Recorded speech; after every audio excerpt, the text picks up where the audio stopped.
Getting faster every time. Life moves fast. If you don't stop and look around every once in a while, you could miss it. The quotation from the great Ferris Bueller, paraphrased by the album. I forget the name of the album, but it's by the Gravediggers. I believe it's on their track 1-900 Self-Deletion. We're going by modern self-censoring rules on platforms like YouTube, etc.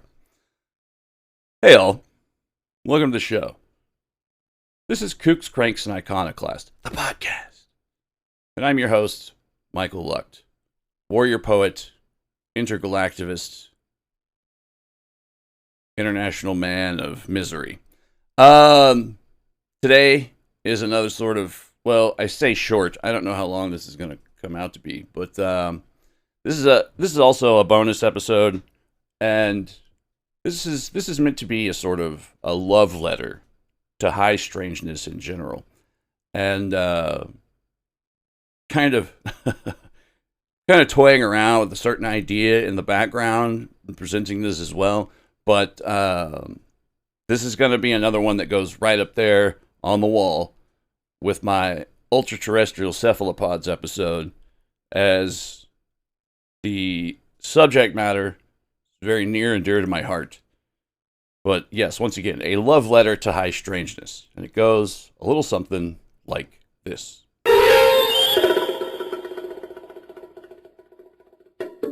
There exists a peculiar landscape of the mind, a territory that does not appear on any map, but is nonetheless more real to some than the ground beneath their feet. This is the realm of high strangeness, a place where the impossible becomes mundane, where the mundane becomes impossible, and where the boundary between what is and what might be dissolves like a mist in the morning sun. For those who've found their way to this landscape, it's more than a field of study. It's a refuge, a sanctuary from the suffocating certainty of a world that demands explanation for everything. It's an escape, not from reality, but into a deeper, more mysterious reality that exists just beyond the edge of consensus. In this refuge, a curious congregation has gathered over the decades. The brilliant weirdos, the professional outsiders, the dedicated questioners who refuse to accept that the world could be contained within the narrow confines of conventional understanding. Charles Fort, cataloging the rains of frogs and falls of fish from the sky. John Keel, chasing ultra-terrestrials through the phone lines of New York. Jacques Vallée, proposing a control system that operates through symbols and synchronicities. Joshua Cutchin, charting out the ecology of souls. Robert Anton Wilson, guerrilla ontologist extraordinaire, dismantling reality tunnels with equal parts humor and profound insight.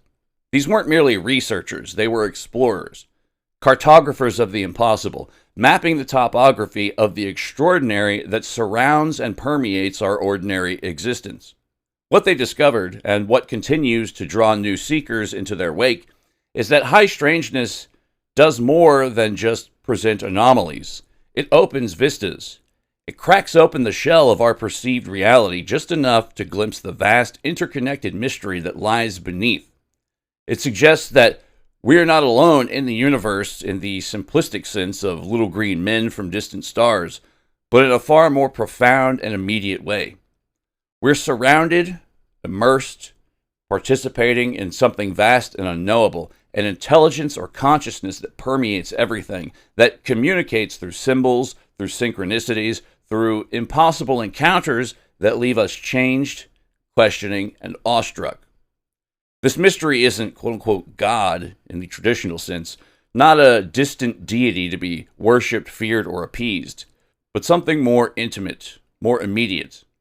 It's the ghost in the machine of reality, the pattern that connects, the presence that lives right beside us all day, every day. Everywhere we go, there we are. Barely perceived, but constantly present, like the air we breathe or the thoughts we think. It's the recognition that consciousness itself may be the fundamental property of the universe, and that we are not merely observers of this mystery, but participants in it, co-creators of the reality we experience. To enter this realm is to experience a unique combination of emotions: exhilaration and terror, wonder and dread, the thrill of discovery and the fear of what might be discovered. It's alluring, this dance with the unknown, this flirtation with the impossible. It promises answers to questions we didn't even know we had, insights into the nature of existence that transcend the mundane. But it's also slightly dangerous, this journey down the rabbit hole. It threatens to unravel our carefully constructed sense of reality, to leave us adrift in a sea of infinite possibilities without a compass or a shore. To paraphrase that same predicament, but in a more homegrown Texas kind of way, up shit creek with a turd for a paddle. It's exhilarating and otherworldly, a reminder that we are part of something far greater and stranger than we can imagine. What's required of those who would explore this landscape isn't courage in the traditional sense, but a particular kind of fearlessness. The fearlessness that comes from replacing fear of the unknown with curiosity about it. The unknown is not our enemy. It's our birthright. It's the frontier of consciousness, the edge of what we know, the place where growth happens. To approach it with fear is to remain forever small, forever confined to the prison of the known. To approach it with curiosity is to expand endlessly, to become co-explorers with the universe itself in the grand project of discovering what is real. And perhaps nowhere is this spirit of curious exploration better exemplified than in the concept of lepufology, a term that began as a one-off joke, a playful pun from the mind of Robert Anton Wilson, yet contains within it the seeds of a whole new discipline of high strangeness studies. This is the beautiful, deranged complexity of the human mind at work, taking something as seemingly insignificant as reoccurring rabbit imagery in paranormal encounters and elevating it to a field of study, recognizing that patterns, no matter how absurd they might seem, are worth following, worth examining, and worth taking seriously. This is how breakthroughs happen, not by following the established paths, but by noticing the strange details on the side of the road. The rabbit that shouldn't be there, the anomaly that doesn't fit. This is how we expand our understanding, not by confirming what we already know, but by courageously, curiously, joyfully embracing what we don't. So here's to the high strangeness that surrounds us, the mystery that permeates our existence, to the brilliant weirdos who have shown us the way, and to the rabbit holes that await our descent. May we approach them not with fear, but with wonder. May we follow them not to escape reality, but to find it. And may we discover, in the end, that the strangest thing about the universe is not that it contains anomalies, but that it contains us, conscious, curious, capable of recognizing the patterns, and brave enough to follow them wherever they might lead. This episode is dedicated to high strangeness and all those that love and pursue it. To those intrepid explorers that came before and all those that will continue afterwards. This episode is also dedicated to the rabbit I killed during my one and only hunting trip. A small little life, needlessly sacrificed so that I could learn with absolute certainty that it's all these small little lives that are the most deserving of our attention, appreciation, and protection. My one and only consolation from that deeply regrettable experience is knowing that the rabbit was later eaten by a coyote. One trickster consumes another, and so the circle of life continues. Hakuna Matata.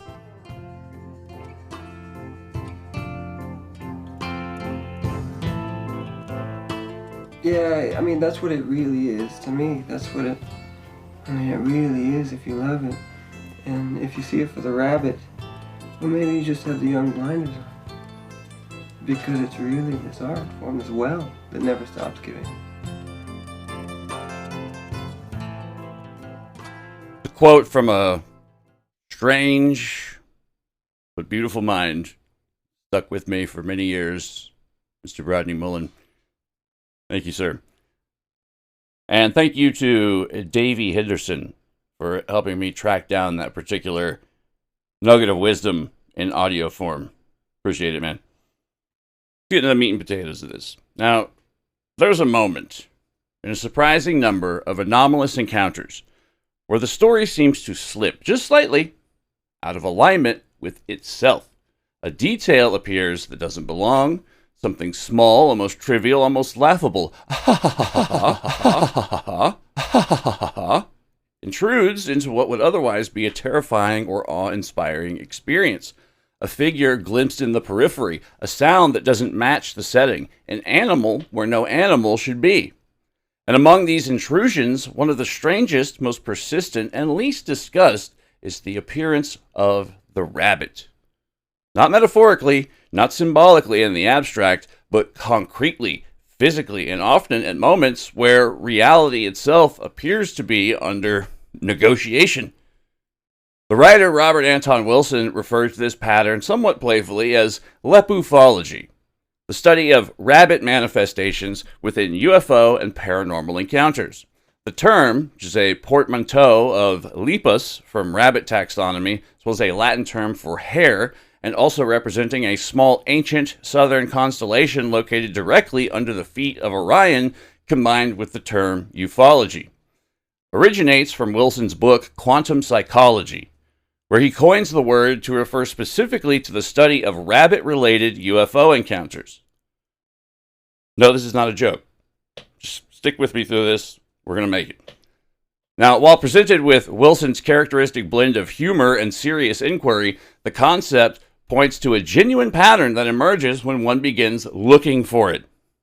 Wilson would later popularize these connections between rabbits and UFOs in his books and lectures, claiming there was even a branch of UFO study called Lepufology, what he might have called a classic case of guerrilla ontology.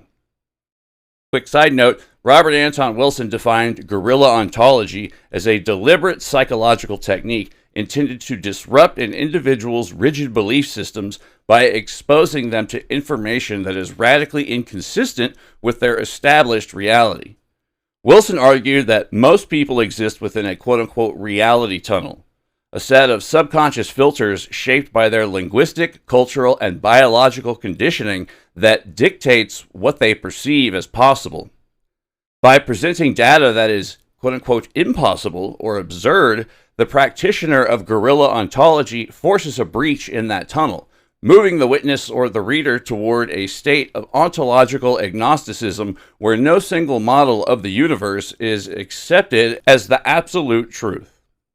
In practice, Wilson utilized this method to induce a state of Operation Mindfuck, a term used by the Discordian movement to describe the process of blurring the lines between fact and fiction so thoroughly that the observer is forced to abandon their reliance on consensus reality. You can see in the last 20 some odd years, if you live within the United States, and I'll go out on a limb and say the world at large as well, probably, this has become the current state of everything, essentially. Now, this often involved the use of what's called maybe logic, a multi-valued system borrowed from quantum mechanics where a statement isn't merely true or false, but could also be maybe, unknown, or nonsense. In the context of some of the lepufological research we'll be exploring going forward, this framework suggests that the absurdity of a 5-foot-tall rabbit or a glowing blue toy in a mirror acts as a guerrilla strike against the witness's logic. The very ridiculousness of the form bypasses the mind's standard defensive barriers, acting as a soft entry point that leaves the individual permanently aware that the universe is far stranger than our current scientific or social models can account for. To understand why this matters, you have to step back from the modern framing of UFOs as technological incursions and consider a different model, one proposed by researchers like Jacques Vallée, who argued that the phenomena behaves less like an extraterrestrial visitation and more like a control system, something that interacts with human perception through symbols, archetypes, and cultural expectations. Cultural expectations. Cultural expectations. In this framework, the content of an encounter isn't random, but neither is it literal. It's constructed, or at least mediated, through a language that is part psychological, part cultural, and possibly in part external to both.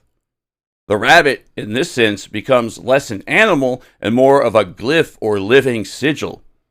Rabbits and hares occupy a peculiar position in human symbolic systems.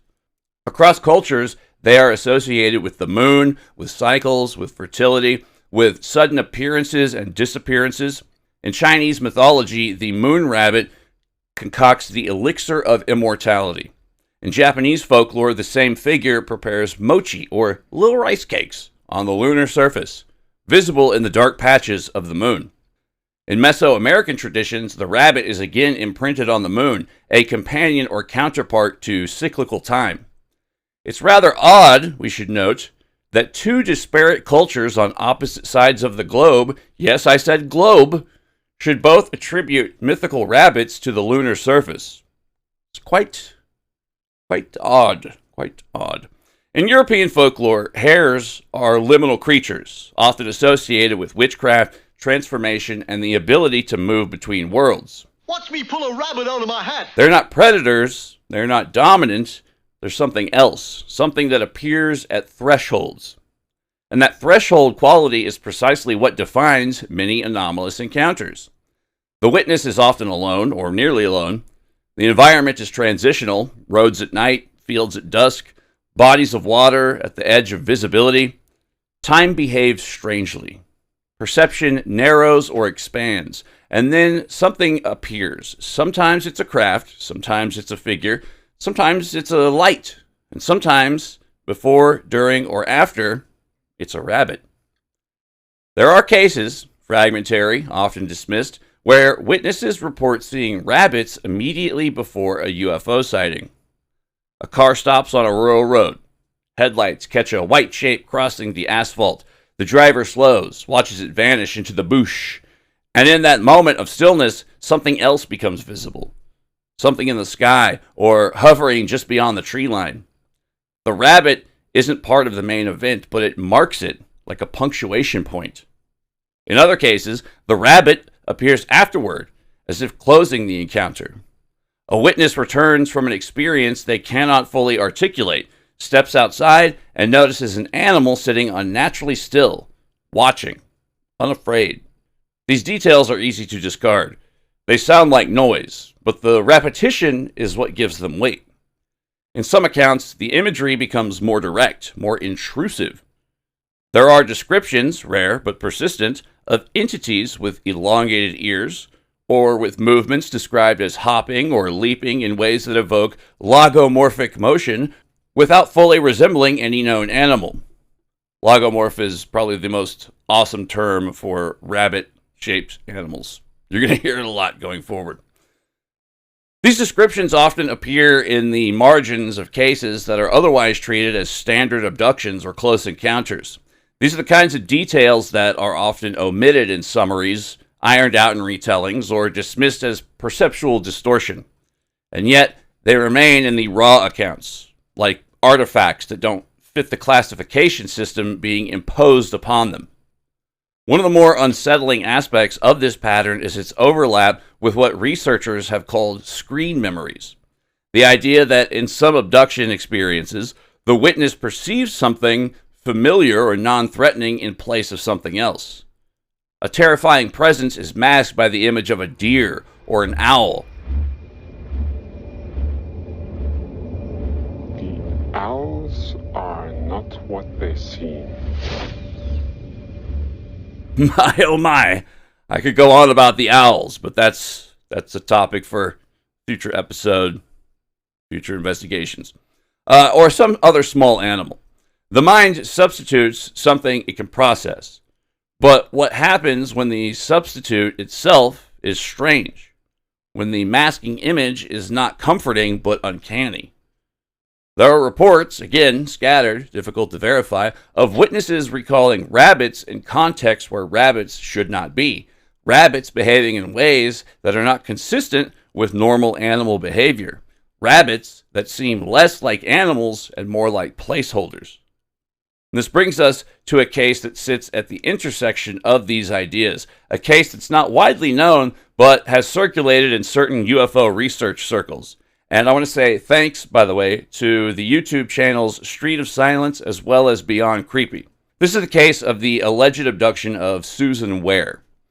The details vary depending on the source, as they often do, but the core narrative remains consistent enough to examine. Ware reported an encounter that included missing time, anomalous lights, and the sense of being taken or examined. What distinguishes her account is the presence of rabbit imagery. Persistent, intrusive, and difficult to reconcile with the rest of the experience. In some versions, she recalls seeing rabbits in the environment where the encounter took place, animals that seem to appear and disappear without any clear cause. In others, the imagery is more internal, part of the experience itself, as though the encounter were being filtered through a symbolic layer that included logomorphic forms. I really like saying logomorphic. You should try it on. Logomorphic. Delicious. It's tempting to dismiss this as a psychological artifact, a byproduct of stress, memory fragmentation, or cultural influence. And certainly, those factors cannot be ruled out. But within the framework proposed by Vallée and echoed by thinkers like Wilson, the question isn't whether the rabbit is real, quote-unquote real in a physical sense, but whether it's part of the communication. If the phenomena operates through symbols, then the choice of symbol matters. And the rabbit, with its association with cycles, thresholds, and the moon, is not a neutral choice. There's also the matter of absurdity. One of the most consistent features of high strangeness encounters is their resistance to straightforward interpretations. They often include elements that seem deliberately out of place, almost comedic, i.e., clown ops, as if to undermine the seriousness of the event or to prevent it from being fully integrated into a coherent narrative. Wilson emphasized this repeatedly, that the phenomena behaves like a trickster, introducing elements that destabilize belief. A terrifying abduction is easier to process, in a sense, than an abduction that includes a man in a rabbit suit, or a humanoid with long ears, or a series of events that feel like they are referencing something else entirely.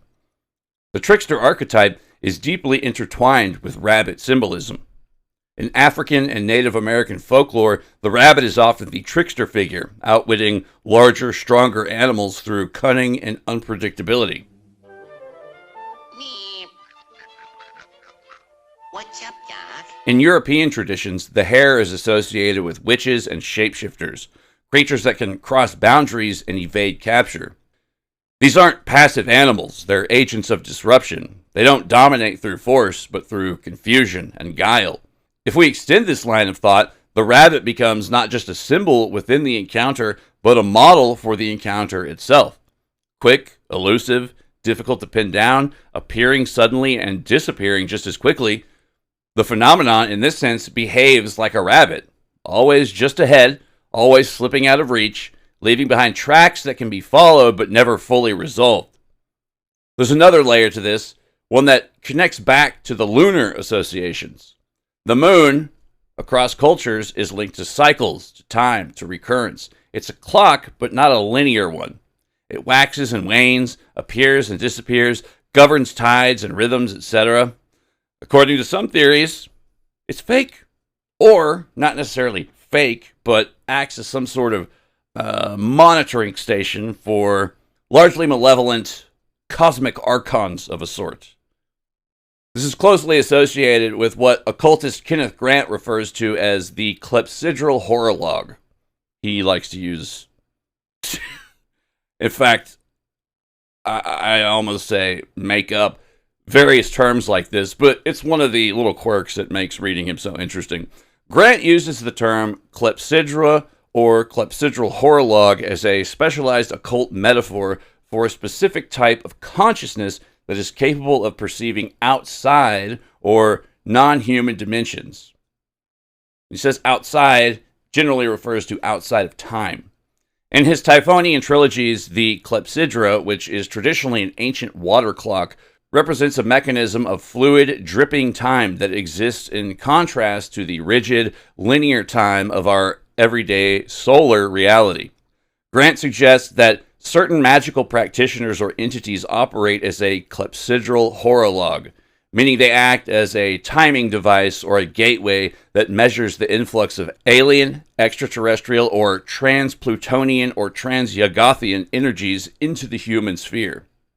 The significance of the water clock for Grant lies in its inversion of the sun, the source of light and standard time, in favor of the slit or the deep.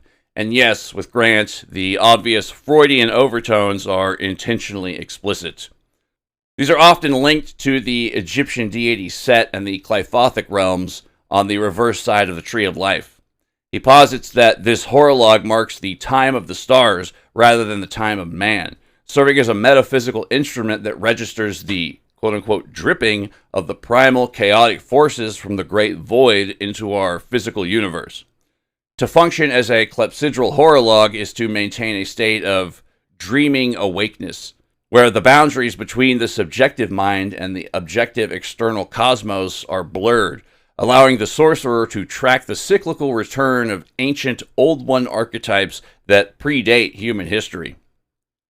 Ultimately, Grant's use of this phrase is tied to his theory of quote-unquote creative occultism, where the practitioner uses their own nervous system as the horologe to tune into frequencies of high strangeness. So by adopting a clepsydral perspective, one rejects the fixed, solid nature of consensus reality in favor of a fluid, fluctuating state of being that is receptive to the lepufological or alien signals we're going to be discussing here. It's a tool for navigating the night side of existence, where time doesn't move forward in a straight line, but leaks and pools like water, creating pockets of space where entities can manifest in absurd or symbolic forms to communicate with those who know how to read the clock. The rabbit, as a lunar symbol, inherits these qualities, and many anomalous encounters include disruptions to time, missing hours, loops, repetitions, the sense that time has been altered or manipulated. The rabbit in this context may be a marker of that disruption, a sign that the normal flow of time has been interrupted. This is where the idea of lepufology becomes more than a curiosity. It becomes a way of tracking a specific type of signal within the noise of anomalous reports. So not every encounter includes rabbits. Not every rabbit sighting is anomalous, but where the two overlap, there's often a clustering of other features: liminality, time distortion, absurdity, symbolic density, etc. The rabbit is not the cause of the encounter, it's part of the signature. And signatures in this field matter, because they allow for pattern recognition across cases that would seem otherwise unrelated. A fisherman in Brazil reporting a humanoid sea creature. A sailor in the Atlantic writing about unseen presences. A driver on a rural road seeing lights in the sky. A witness recalling an abduction filtered through animal imagery. These are different narratives in different contexts with different cultural frameworks, and yet certain elements recur.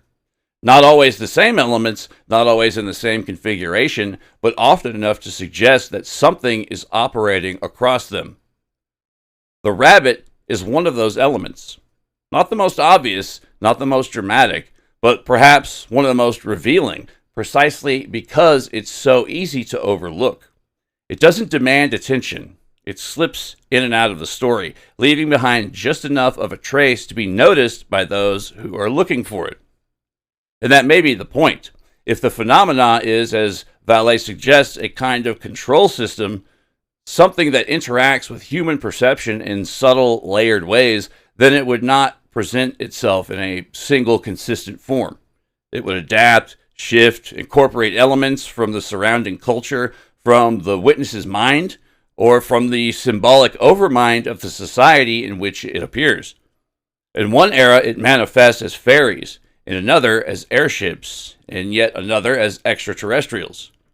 And threaded through these manifestations are smaller motifs, reoccurring symbols that persist even as the larger narrative changes.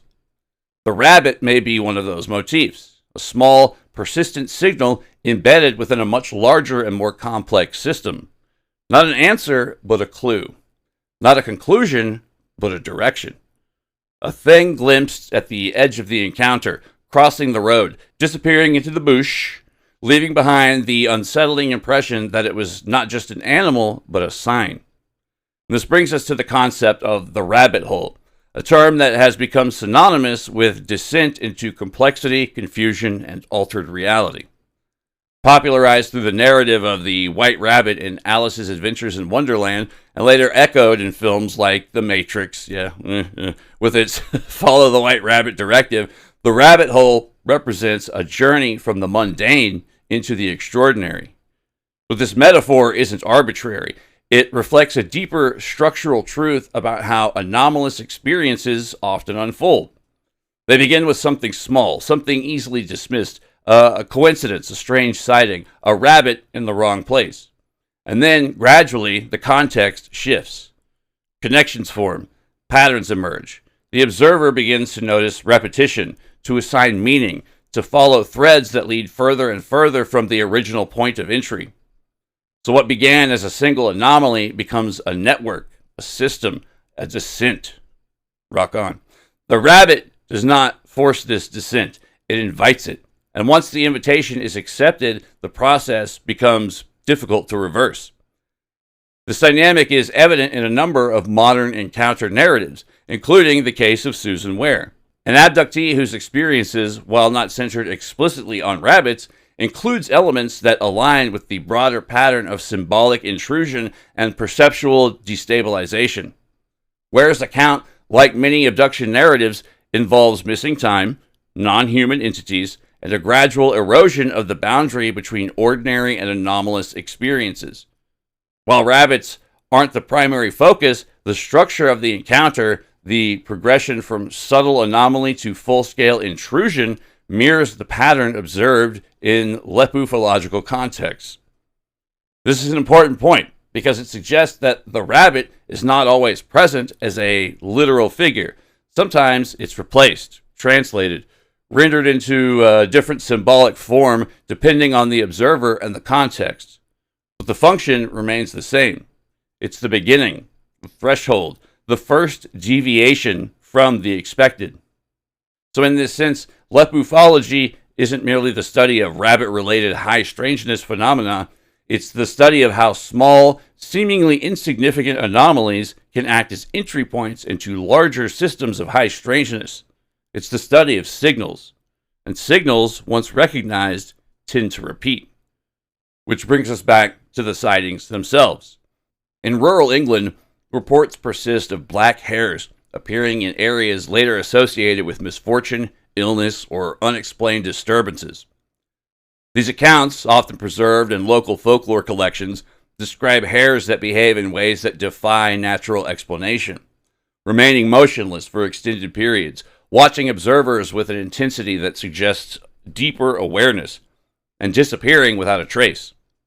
While such stories are typically categorized as superstition, their consistency across regions and time periods suggests that they may be rooted in reoccurring experiential phenomena, later interpreted through cultural frameworks. In North America, similar patterns emerge in more fragmented forms. Reports of oversized rabbits, upright figures, and rabbit-like humanoids appear sporadically in UFO newsletters, paranormal zines, and more recently, online archives. While these sources vary widely in reliability, the reoccurrence of specific descriptive elements, such as elongated ears, upright posture, unnatural stillness, indicates that they may be drawing from a shared perceptual template. One of the most compelling pieces of evidence for the impossible animal archetype comes from a witness with a professional background in scientific observation. In March 1969, Dr. Stephen P. Albert, a geologist, was mapping rock formations in Tick Canyon, California, a place that sounds like paradise on Earth. While working in this rugged landscape, Dr. Albert reported an encounter with a massive, upright, rabbit-like creature that defied standard zoological categorization. According to the report, later documented in the 1989 SBI newsletter and cited in works like Weird California, the entity stood between 3 and 5 feet tall and possessed a muscular kangaroo-like build. Dr. Albert specifically noted its distinct cottontail, long ears, and large rabbit-like feet. The creature did not exhibit the typical skittish behavior of local wildlife. Instead, it remained stationary, observing the geologist for a brief moment before bounding away with what he described as unnatural speed. Dr. Albert estimated the creature's weight at approximately 200 pounds, noting that it was large enough to have caused significant damage to a vehicle. This account is particularly significant because it presents a high strangeness event through the lens of a trained observer, someone whose career was built on the accurate recording of physical reality. This impossibility, this violation of categorical boundaries, is a hallmark of the lepufological signal. Consider the account of a husband and wife in Pascagoula, Mississippi in 1973. Following the infamous Hickson-Parker abduction, the couple was driving near the same bridge by which the aforementioned Pascagoula abduction is said to have taken place, when they encountered a figure that defies easy explanation. They described a small entity in a metallic silver suit that moved not by walking, but in a rhythmic hopping fashion across the road. It possessed pointed, ear-like protrusions on its head, giving it a distinct bunny appearance as it caught the glow of their headlights. It didn't speak or threaten, it simply used its impossible leaping gait to transit the edge of our reality. The following accounts are drawn from the Beyond Creepy video archives on YouTube, which, if you are currently unfamiliar with, I highly suggest becoming well acquainted, because the presenter, whom I believe goes by the moniker of Mr. Black, consistently provides mind-bending incidents of the highest of high strangeness, and provides some of the specific data points required to ground this lepufological research in verifiable witness testimony. Each report illustrates the reoccurring lepufological motif of the oversized, upright, and often luminous entities that defy standard zoological explanation. In the video titled Into the Woods, A Rabbit Story, a witness named Debbie O. recounted an encounter from 1995 in the wooded area surrounding Toronto, Ontario. At approximately 6 years of age, while under the care of a babysitter who had been frightening her with stories of a giant, quote, child-eating rabbit, unquote, Debbie followed a trail into the forest where she discovered a massive, fresh footprint in the mud that matched no known local animal. Shortly thereafter, she observed a fleeting but distinct sight behind a group of trees, a flash of raggedy fur, and the twitching of a gigantic whiskered nose, belonging to a rabbit of impossible proportions. The sighting was so unnerving that it sent her into a state of panic-stricken fright, a memory she later shared with Canadian author and ghost story collector John Robert Colombo, who noted the sincerity and lasting impact of her testimony. A second primary account is detailed in the video This Isn't Right, Encounters with Weird Entities, involving the author Chad Wilson during his youth in Guntown, Mississippi. Yep, that's a place. On a humid, silent summer night, Wilson was sitting on his front porch when he observed a creature moving into the glow of the streetlights that he initially mistook for a dog. Upon closer inspection, he realized the entity was an upright hare standing 2 to 3 feet tall with a humped posture and small, round, bright eyes that appeared to either be glowing or reflecting the artificial light with a hypnotic intensity. The creature remained perfectly still, maintaining direct eye contact with Wilson for several minutes before sprinting away with a rhythmic, heavy thudding sound that did not resemble a typical rabbit's gait, eventually disappearing into the darkness of the suburban road. The transition from the outdoor wilderness to the domestic sphere is further documented in the video Strange Things, Tooth Fairy, Easter Bunny, and More, which features the childhood account of one Mike B. while staying at his grandmother's house. Mike reported that as he lay awake in bed, he heard the sound of heavy hopping coming up the stairs and into the bedroom, where he witnessed a, quote, huge rabbit humanized with big ears pointed up, unquote, standing silently at the foot of the bed. The entity did not move or interact with the family, instead acting as a silent sentinel that observed his sleeping grandmother until the sun began to rise. At that point, the creature did not leave through a door or window, rather it appeared to fade into the light, dematerializing as the room brightened, supporting the theory that these forms may function as screen memories or liminal projections rather than physical flesh and blood animals. These modern accounts, as strange as they are, tap into something much older, a symbolic current that has been flowing through human consciousness for centuries. In medieval Europe, for instance, illuminated manuscripts frequently depict rabbits engaged in acts of grotesque inversion, hunting humans, wielding weapons, participating in what can only be described as symbolic rebellion against the natural order. These aren't decorative flourishes. Scholars have long noted that these images reflect a broader world-turned-upside-down motif, one closely aligned with the archetype of the trickster.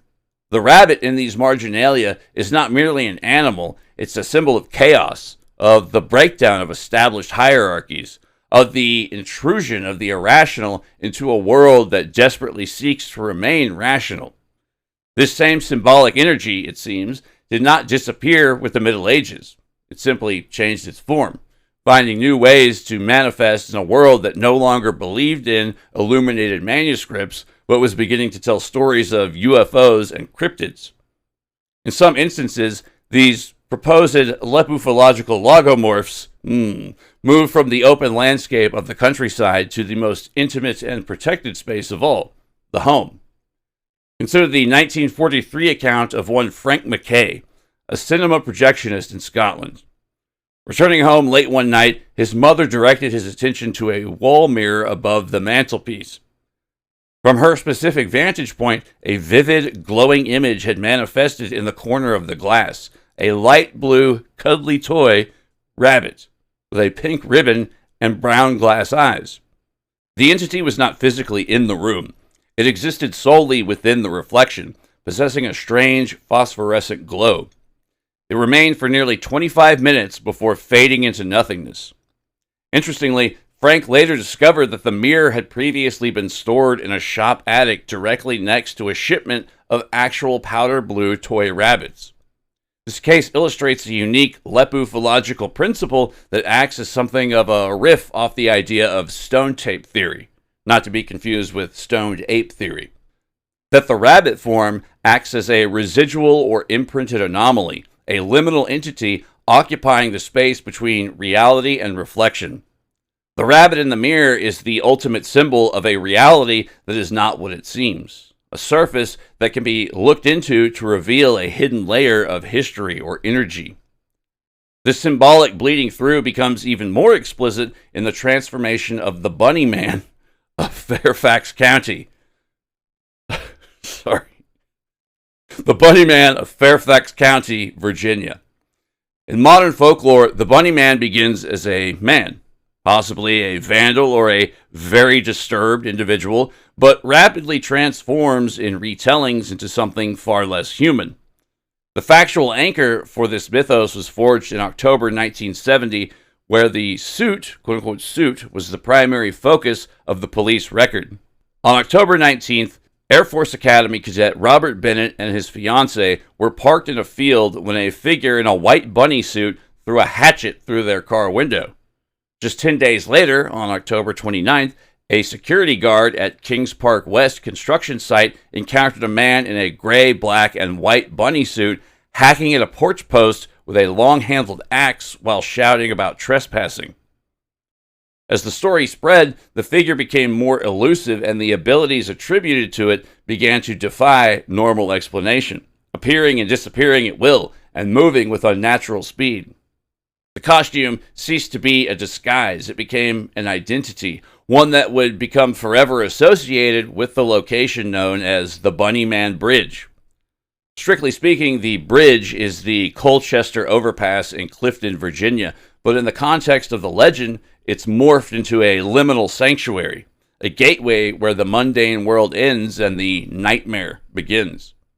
As the myth migrated from the suburban police reports of the 70s to this specific stone tunnel, the narrative shifted into a full-blown origin myth involving escaped insane asylum patients and ritualistic displays of mutilated animal carcasses.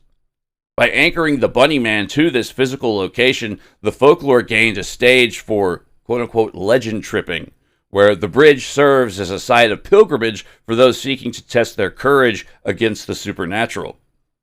In the landscape of modern urban legends, the Bunnyman Bridge represents the ultimate evolution of the slasher archetype, occupying the same cultural space as the Slender Man or the Mothman. The bridge is transformed from a simple piece of railway infrastructure into a monument of modern mythology, proving that a story doesn't need historical accuracy to survive. It only needs a dark place to thrive. That rhymed. Today, the Bunny Man is no longer just a man in a suit. He's a permanent fixture of American Gothic tradition, a spectral guardian of the overpass who reminds us that some costumes can never be taken off. This symbolic logomorphic lexicon has also been processed and explored within our collective cultural imagination, particularly in those stories that deal with the fragility of reality itself. Consider the character of Harvey from the 1950 Jimmy Stewart film of the same name, based on the Pulitzer Prize-winning play by Mary Chase. I'm going to do you all a favor and refrain from trying to engage in any Jimmy Stewart impressions. But Harvey is a puka, a mischievous spirit from Celtic folklore, more on them in a moment, that takes the form of a 6 foot 3.5 inch tall invisible rabbit.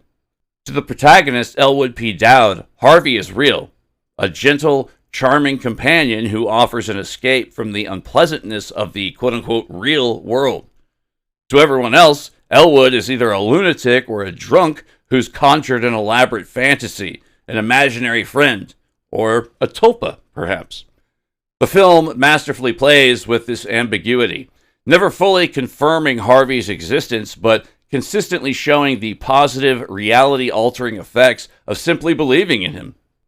Harvey, in this context, is the rabbit as a portal to a more benevolent, if less rational, reality.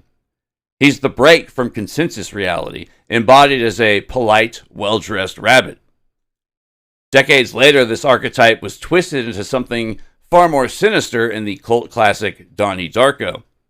Here, the rabbit figure takes the form of Frank, a grotesque, humanoid entity in a disturbing rabbit costume who appears to the titular character. Frank isn't a gentle companion. He's a harbinger of doom, a guide through a temporal paradox, a terrifying emissary of a collapsing reality. He appears to Donnie outside of normal time and space, delivering cryptic prophecies and leading him toward actions that will unravel the fabric of the universe. Where Harvey represents a voluntary, pleasant departure from reality, Frank represents a forced, terrifying one. Both, however, serve the same fundamental function in their narratives. They are rabbit-shaped catalysts for a complete break from the ordinary. They're the signal that the world is not as it seems, that the rules have changed, and that a journey into the strange has begun, whether the protagonist wants it to or not. To bridge the whimsical Harvey and the harrowing Frank, it's necessary to examine the ancient roots of the puka, or puka, not to be confused with the lovely, brilliant, and deadly Dr. Angela Puka, though I'm sure the folkloric connotations of her surname are not lost upon her. The shape-shifting entity, the puka, of Celtic tradition that serves as the blueprint for these reality-altering logomorphs. Unlike the modern Easter Bunny, the puka is a creature of dualities, simultaneously a benevolent bringer of good fortune and a malevolent trickster of the wild. While the puka is known to take many forms, most notably a sleek black horse or a goat, its manifestations as a rabbit is deeply embedded in Irish and Welsh folklore as a symbol of the threshold. According to W.B. Yeats in Fairy and Folk Tales of the Irish Peasantry, 1888, the puka is essentially an animal spirit that lives on the edge of the world, appearing to travelers at night to lead them astray or occasionally to offer cryptic prophecies. One of the most documented accounts of the puka's rabbit symbology is found in the work of folklorist Thomas Crofton Croker. In Fairy Legends and Traditions of the South of Ireland, 1825, Croker details the Puka of Carrick Afuca. While often associated with the castle of the same name, local accounts collected by Croker describe the entity appearing as an unusually large, upright rabbit with glowing eyes. This great rabbit was said to stand at the crossroads, not to attack, but to simply stare. Another silent sentinel that caused horses to bolt and humans to lose their sense of direction. This mirrors the Harvey archetype, a silent, rabbit-shaped observer that exists just outside the peripheral vision of sane society. Another specific account appears in Lady Wilde's Ancient Legends, Mystic Charms, and Superstitions of Ireland, 1887. She recounts a tale from County Mayo, where a spirit hare was miraculously whipped up into being and was seen leading a group of men toward a fairy ring under a full moon. The men reported that the rabbit seemed to grow in size as they followed it, eventually becoming a humanoid figure that vanished into the earth. Wilde notes that in these encounters, the rabbit form is a mask of the otherworld, used by the Puka to lure humans out of their linear, rational lives and into the chaotic time out of time that is the fairy realm. In these legit folkloric sources, the Puka as rabbit is never a pet, it's a transgressor. It's the creature that sits at the boundary between the forest and the farm, the night and the day. Whether it's the polite and affable Harvey or the prophetic doomsayer Frank, the symbolic logomorphic lexicon always traces back to its Celtic roots, a creature that uses the innocent shape of a rabbit to disguise a power that can, at any moment, unmake the world as we know it. This power of unmaking extends even into the realm of linguistics and literature, where the rabbit figure becomes a vehicle for accidental folklore and cross-cultural synchronicity. A prime example lies in the work of William S. Burroughs and his invocation of A-Puk. While Burroughs intended to summon the Mayan death god A-Puk, or A-Puch, a skeletal lord of the underworld, the phonetic similarity to the Celtic puka creates a surreal rabbit hole for the modern investigator. Within the joke discipline of lepufology, these linguistic collisions aren't dismissed as mere coincidences, they're treated as portals. To the researcher, the fact that a Mayan lord of death and decay and a Celtic shape-shifting rabbit share a phonetic identity suggests a deeper, subterranean connection between death, the threshold, and the logomorph. This is the hallmark of the investigator's particular knowledge base. The ability to follow these threads of synchronicity until the boundaries between disparate mythologies dissolves, revealing a singular, reoccurring entity that haunts the periphery of human consciousness regardless of its name. This evolution from disturbed individual to archetypal entity isn't just confined to whispered legends and backroad encounters. It also rears its big-eared head in the world of true crime, via the despicable serial murderer Ted Bundy. Oh, no, that's a typo. But could you imagine how adorable and horrifying that would be? Oh, no, but rather it does find a distorted echo in our collective mythology in even the most unlikeliest of places. Consider The Simpsons, a show often dismissed as mere satire, but which frequently functions as a modern repository for our deepest symbolic anxieties, if not also occasionally predicting the future. But that's a whole other rabbit hole. In one episode, a Renaissance fair, a celebration of our constructed past, features a petting zoo of mythical creatures. Among them is the ESQUILAX, described with gleeful absurdity as a horse with the head of a rabbit and the body of a rabbit. The joke, of course, is the logical collapse, the failure of the imagination to maintain its own chimera. But within the joke lies a profound truth about the nature of these phenomena. The ESQUILAX is impossible. It's a category error made flesh, a creature that should not exist, a symbol of pure, unadulterated strangeness. This brings us to another concept, one from the world of finance and philosophy, but which perfectly captures the essence of what we're discussing: the black swan, as articulated by Nassim Nicholas Taleb. A black swan is not merely a rare event, but one that is a total surprise. has a massive impact and is later rationalized in hindsight with a flimsy narrative that makes it seem predictable. The high strangeness event, the UFO sighting, the impossible encounter, the paranormal intrusion, is the quintessential black swan. It shatters our reality tunnel. It changes everything for the witness, and it's immediately dismissed by others as a misidentification, a hallucination, or a lie. Now, let us synthesize these concepts. Let us forge a new symbol, a living sigil for the phenomena we are trying to understand, the black ESQUILAX. The black ESQUILAX is not just an impossible creature, it's the impossible event itself.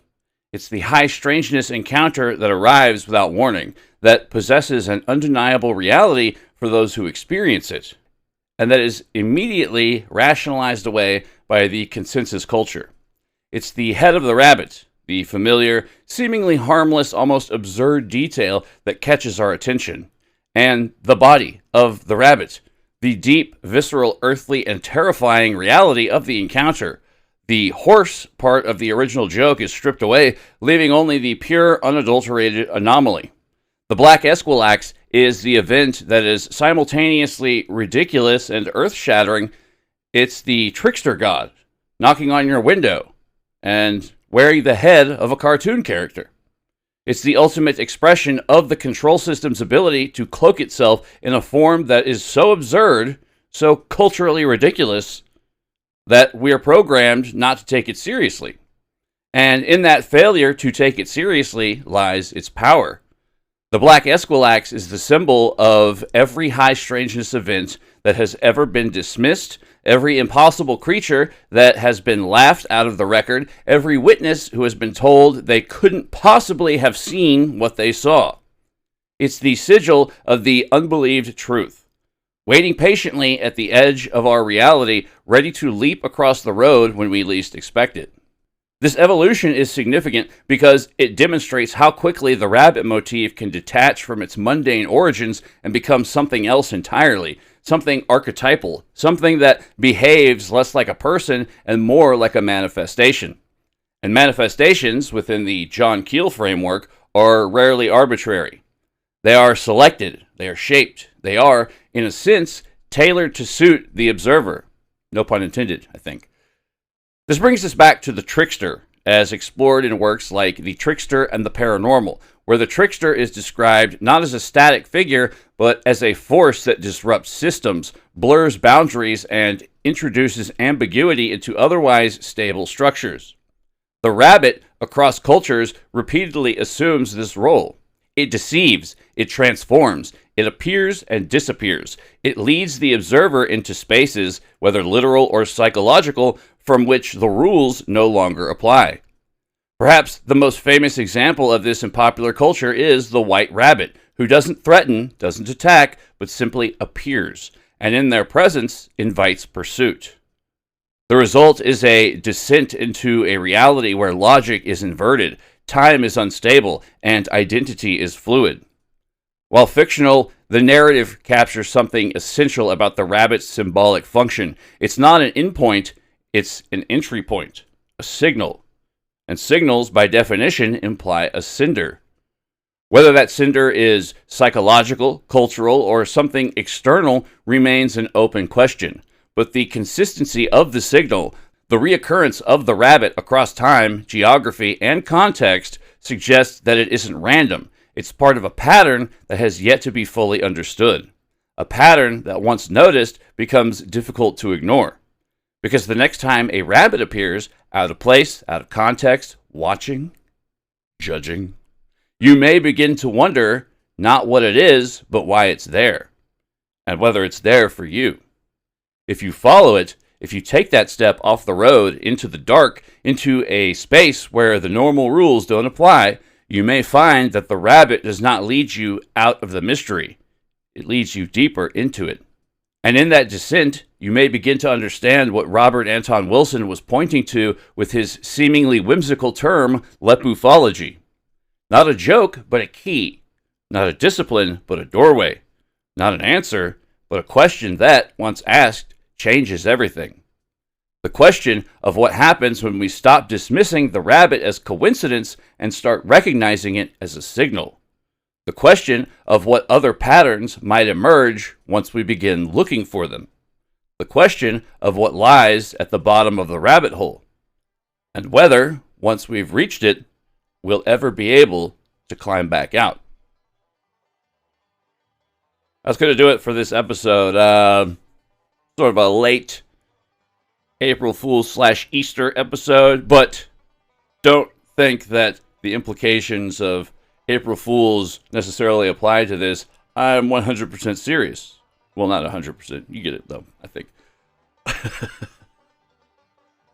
There's some food for thoughts, and once again, a love letter to high strangeness and those who wade in its waters, as well as the poor bunny that I needlessly murdered. It haunts me to this very day, and it probably always will. That's going to do it for this episode of Kooks, Cranks, and Iconoclasts, the podcast. I'm your host, Michael Lucht, and I will see you on the next one. Love you guys. Thank you for everything. Thanks for all the listens, the comments, the clicks, the clacks, the ding-dongs and tic-tacs and all that. Just, you guys are the best. Norway, I love you. I'm coming to see you one day. Yeah, just very much appreciate it. Thank you so much. And get you guys on the next episode. Special guest. As long as everything goes according to plan. Plans as they are set so far. Yeah, we will reconvene here in the outer limits of the Twilight Zone. This has been Kooks, Cranks, and Iconoclasts, the podcast. I'm your host, Mike Lucht. Love you guys. Catch you on the next one.